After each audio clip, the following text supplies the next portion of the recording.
Alright, so I'm getting it all dialed in. I think they wanted this to be an LED holder right there, so that's what I'm going to do. Um, I had to do a little bit of chipping away at some of the stuff to get it to fit, but that's just because of the supports over here. But looks great. Alright, so I've got the screws in it and all that.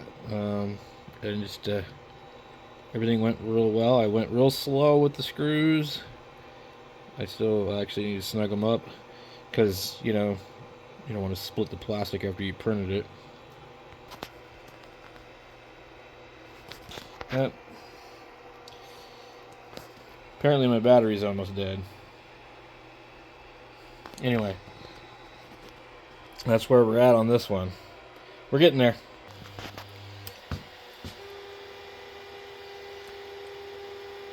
So it's doing the bed level test.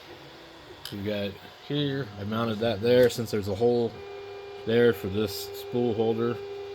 I've moved this over because it was touching.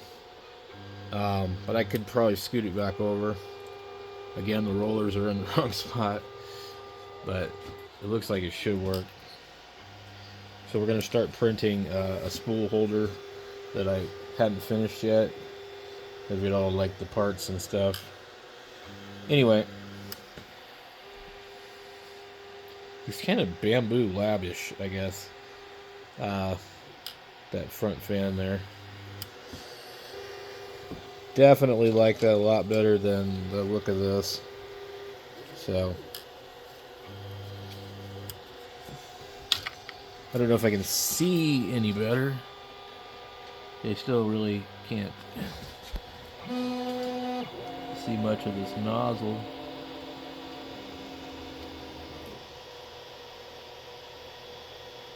And maybe a little bit better. Let's see what's it gonna do now. They should be getting ready to print any second. There we go.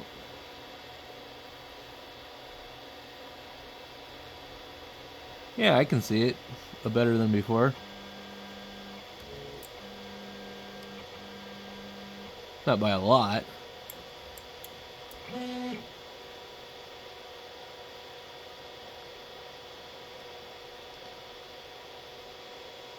What in the hell is this thing doing? Please check the filament. Okay. It just crapped a pile of filament out there. Yes. That's weird. That's like the second time it's done that. And I hate to tell you this, but I can see a big turd on the bottom of that thing. Holy moly. That's why it's not good when it does that. So it looks like we already have a print failure. I see it doing absolutely nothing. It's like ghosting around in a circle. And it's doing the same crap. So I don't know if there was like an issue with the filament sensor. And it's literally purging itself right now. So what's obnoxious is this is a recipe for disaster. So I did slice it with the Creality software.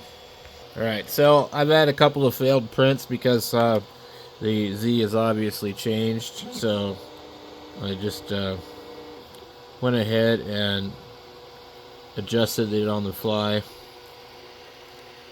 And it seems to be okay now. I don't know where my temperatures are at on this one. I might be a little high or low, but it was like not using the bed mesh. I don't think this one actually uses the bed mesh. So even though you have the probe, I don't think it's capable of using the bed mesh in the way that it's set up. So I just decided to, when it starts up, it asks you auto level, clog detection, breakage, whatever. Just turn it all off. Because I was having some kind of error with that too, and I don't know if it's because they're just using the Creality thing. So I might just go ahead and remove that stupid thing. So let's see. It looks like we're printing okay. And I believe I'm using the file that should be set for... I'm going to go 225. I see a little stringing. It should be set for 100 millimeters a second. Ooh. That's going to be a problem. So this needs to be started over again. That already lifted up. Probably the build plate needs to be cleaned. Yep. So, see, we got problems.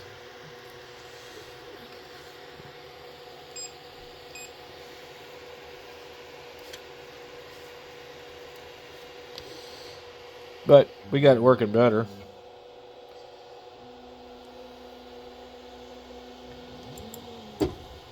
Stop! Why does it do that? Don't. I hate it. Like, I want the build plate over here so I can hurry up and clear the stupid thing.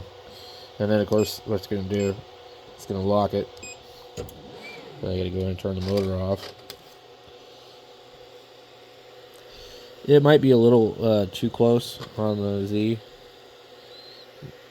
Especially like right here. But I'll go ahead and make sure everything's off of here. Just gonna flip it.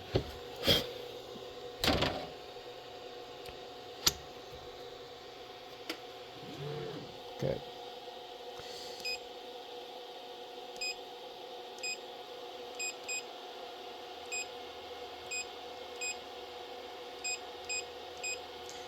Okay. And I always like to preheat it before I even start to do the print because I don't like how it does it. It makes it take forever. I want to heat the hot end and the bed at the same time. So usually with this one, see, I turned off auto leveling, I turned off fracture detect, I turned off that because it was hunting around doing stupid crap. So the advantage of buying a printer like this is that it's got adjustable belts, it's dual Z screws, had filament sensor, touch sensor, and dryer, toolbox, all that. You know, for less than any kind of Creality printer with this kind of specs. An insulated bed on the bottom. They even give you dual knobs, which I find they're useless.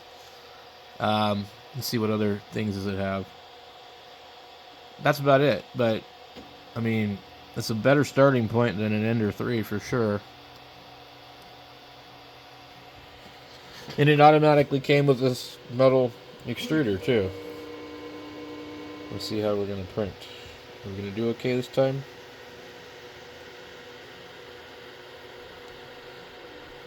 Looks real thin. I'm concerned I might be a little too close.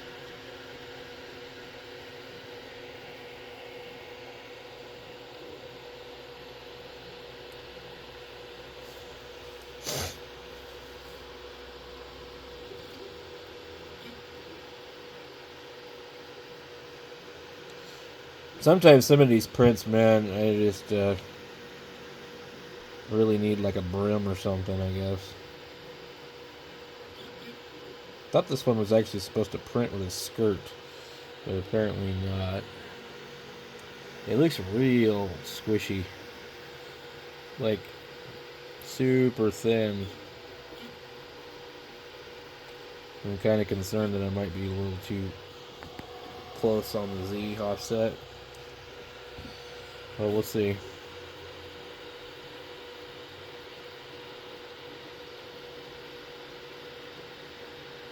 I think this is where it screwed up last time. Because I know that this bed isn't perfectly flat by any means. And so we're not using bed mesh or anything like that, so we're just kind of relying upon the variances to be okay. I think that's one of the biggest problems I'm fighting with one of these printers, is that it dips a lot in the middle. I know I've dealt with that before on some of my other printers. Let's see how it's gonna do.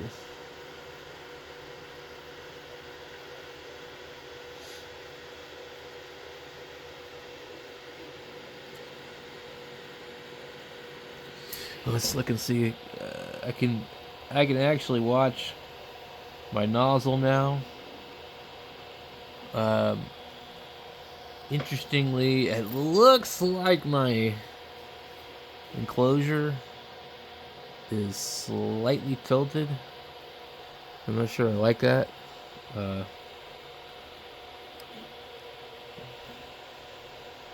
It's definitely not completely parallel with the bed. Gonna see, is it completely crooked? So I mean, I might have just have it on wrong. I don't know. Or maybe that's how they designed it. I don't know. I guess we'll see. After it's done printing, I'll try and check it out. But yeah, at least I can look. Boy, that's real thin stuff.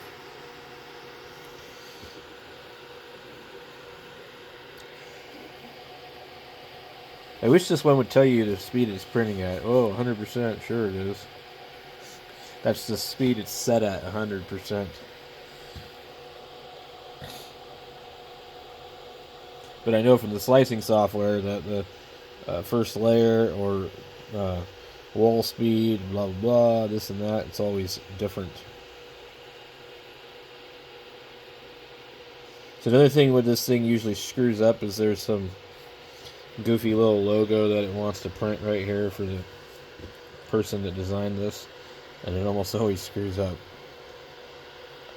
I've printed a few of these. Those are those things over there, the orange thing. And let's see. I'm trying to remember where the logo is. So I've got everything printed except for these. See this logo? I don't know what this was printed on. It's definitely stringy. I think this was the Ender 3 V3 SE. That thing gave me hell. Every time I'd print these, they wouldn't work. I'd have to sand them and do all sorts of crap. Then I'd print them on any of the other printers in here. That was what ultimately made me return the Ender 3 V3 SE, was these rollers. I've printed quite a few of them. And on these printers, this printer, and this printer, they all printed absolutely perfect. Okay? I would print them, and I wouldn't have to sand them.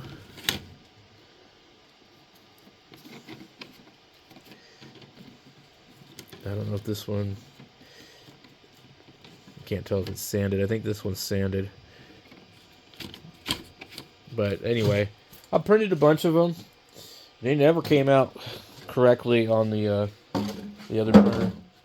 So that's why I returned it, because I was like, this is ridiculous. If I can't print parts that work, what does it matter how fast the printer is? So when I returned the Ender 3 V3 SE, I later that night foolishly thought maybe I might get my money back really quickly, because Amazon used to do that all the time when I return things. They'd give me my money back right away. Oh no, they took quite a while. But anyway, I ordered the Elegoo Neptune 4, and I've been happy with that one ever since. So this printer here, I've not really had too many problems with this one. In fact, I was really kind of reluctant to modify it when I first got it. I had it for almost a month before I did anything to it. And you saw what I did. I removed that that other extruder bracket. I really don't know what the deal was with this one, but it's just I think I printed it 100% infill, but it was out of alignment. I do like how they designed it though, where you didn't need to put the sleeves in it, because I've always got to fiddle with these when I have to do the sleeves. And yeah, I believe this was actually printed on this printer. It printed its own parts for its own self, which a lot of times I don't do. But I definitely like that cover a lot better, and I can actually see a little bit. Looks like it's screwing up again, of course. I don't know if this printer uses the bed mesh or what it does, but it seems like when you turn off the auto leveling, it doesn't print well. I don't know if maybe it's doing a first layer fill in, and that would be where I can tell that I'm too close.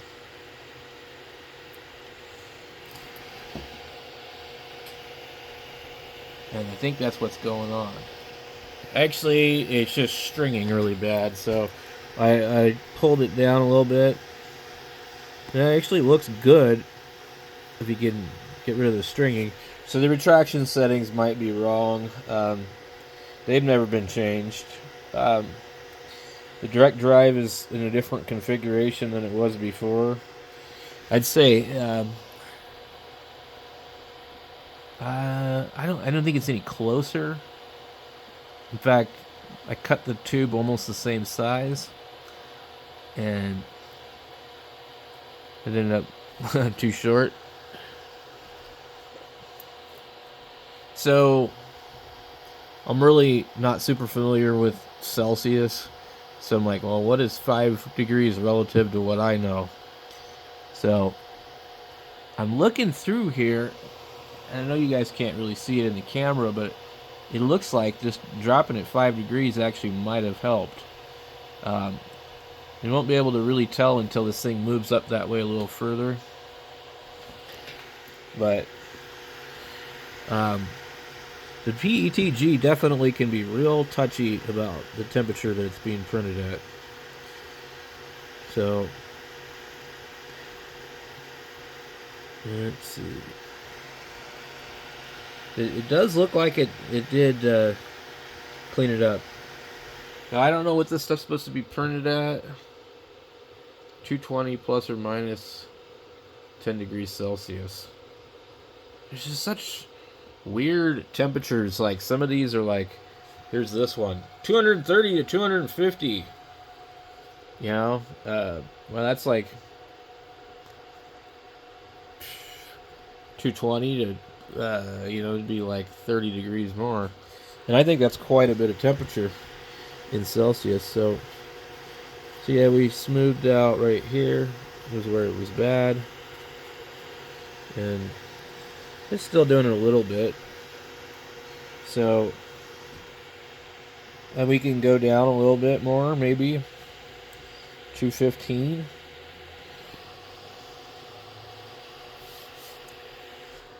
Plus or minus 220.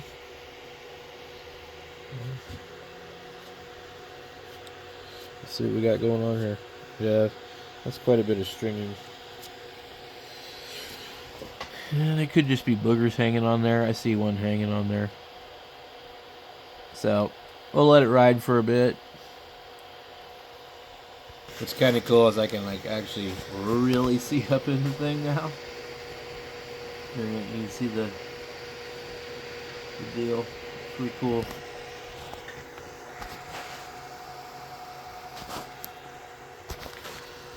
I managed to get it tucked up underneath there. And I think I've got it in an okay spot, but we'll find out. It seems to be doing okay here, but I mean it's not moving around real fast. So,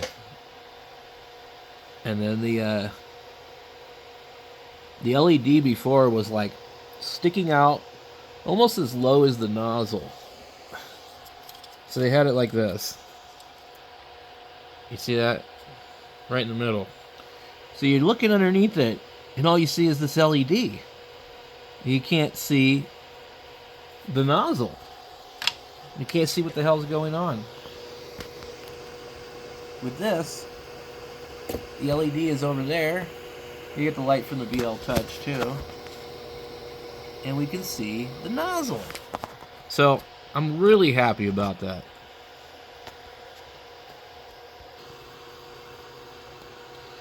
Now, it looks like it cleaned up. So, I dropped it 5 degrees Celsius. And I think, depending on the distance to the bed here and there, it's going to get a little scratchy in places and then smoother. So we'll just let it ride for a minute. And shouldn't be really anything visible on the final print, because it's just going to be layer upon layer. As long as the first layer, even if it looks scratchy like this right here, we're really only going to see this texture imprinted. So, anyway, I think it's working good enough for me. Alright, so anyway, this is how far it's gotten. Starting to clean up a little bit. I adjusted the temperature, the Z offset, just a few. Didn't make a huge difference. So I'm probably going to need a little more fine tuning. Seems like after I did all this, something shifted. So anyway, but it's working.